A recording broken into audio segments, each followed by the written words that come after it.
Here's how to create Pinterest video pins that gets views.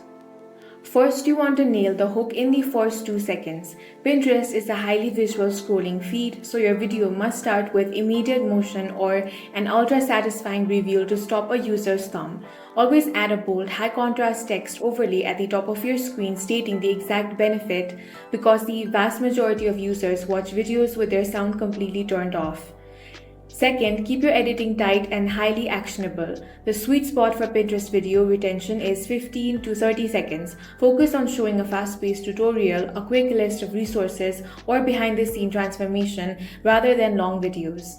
Finally, design a dedicated end screen with a strong call to action. Don't let your video just fade to black or loop aimlessly. Spend the last 3 seconds displaying a clear visual cue, telling the audience exactly what to do next, whether that is saving the pin to a board or clicking the destination link to read your full guide. That's all for this video. If you found it useful, make sure to hit the like button and subscribe for more videos like this.